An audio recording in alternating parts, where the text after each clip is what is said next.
I'm Craig Kenneth, a relationship coach and a psychotherapist. Every relationship is different and every breakup is different. Work with me and you'll get professional help on your situation. And if you're in no contact, focused on personal growth, my workbook series, The Knowledge, will help you make changes like you've never made before. Available now at AskCraig.net.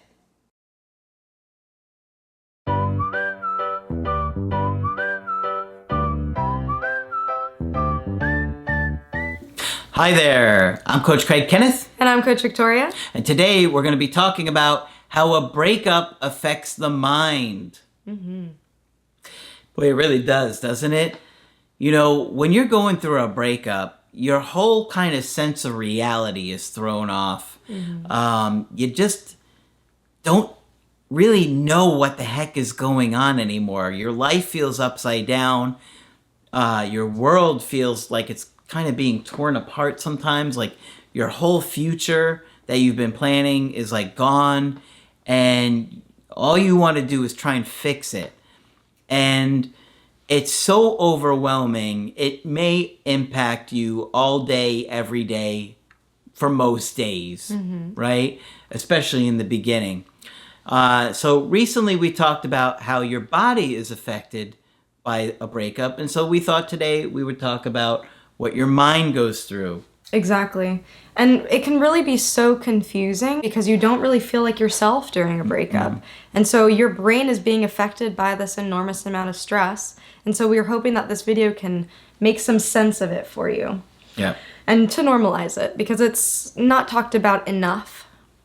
So first off, a breakup really threatens your state of mental security. When we're in connection with others, we feel safe. Mm-hmm. And so our brain becomes accustomed to having this person as our support system, having this person as somebody to lean on. And once this connection is ruptured, it sends us into a state of stress. An overwhelming state of stress. Mm-hmm. A state of stress that you may have never felt before. Mm-hmm. You may have lost friends and family for various reasons, and this feels worse than that, right? And I know it can sound shocking, but it happened for me.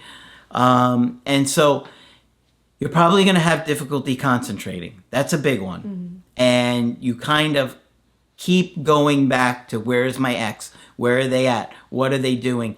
And almost in like short thoughts. The short thoughts keep going back to, where are they at? What are they doing? Mm-hmm. Oh my gosh. And you just keep getting taken back into where are they at, and you can't even stay present in where you are at. Right, the thoughts are super pervasive. You can't escape them, it feels like. That's right, and they just feel like they're constantly coming, racing thoughts. Mm-hmm.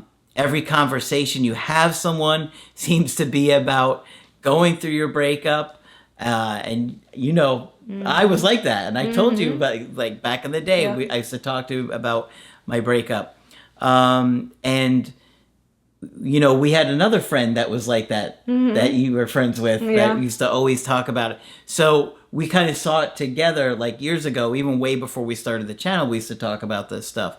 And so it's like your whole world feels like all you can think about and talk about is, where is my ex? What happened? How do I get him back? I miss them. Do they miss me? Exactly. And it really just messes with your sense of your daily life. Mm-hmm. You might start out talking about French fries and end up talking about, you know, how hurt you are by the relationship. It's true. It really twists and turns that way. It really does. Your memory is probably going to be affected. Like I say, I've constantly felt like I was in a fog, and you can't really think clearly about things, and you'll forget a lot of details and events about things, especially if you're going to be trying to think about things with your ex. I think that has a lot to do with anxiety. Yeah. And one of the big things is that time just seems to slow down on this pace that is like unbelievable. We're like literally a few hours just feels like days without my ex, and it's horrible. Yeah, it really distorts your entire reality. And what can be difficult for you if you work at a job that really requires your memory to be on point, that really requires high cognitive functioning, this can really disrupt many different areas of your life. You might be experiencing also emotional shock. So you might not be feeling much of this at all. You might be feeling completely numb. You might not be able to experience emotion and might not even be crying, might be reacting. We've had people who have, had extremely long relationships, 10 years, 15 years, 20 years, married, children, and they get divorced and you see no emotional response. And this can be because they're still processing what just happened. It's similar to people who are in that state of physical shock after a severe injury, where they don't realize that they're hurt until they look down and they're missing a limb, or something of that nature. It's very similar. You're still trying to make sense of what just happened. You might also be experiencing a lot of depressive symptoms. So this can be a sense of hopelessness, a sense of a dreary future. You might think to yourself, I'll never be happy again. I'll never laugh as hard as I did with this person. My future is hopeless without this person. I will never find love again. I'm not worthy to find love. So these messages that pop up after a breakup can be pervasive in your mind, and you might be repeating them over and over and over again. And this can really have an effect on your self-esteem long term. A lot of people feel like I'm never going to find somebody that I love like I did that person.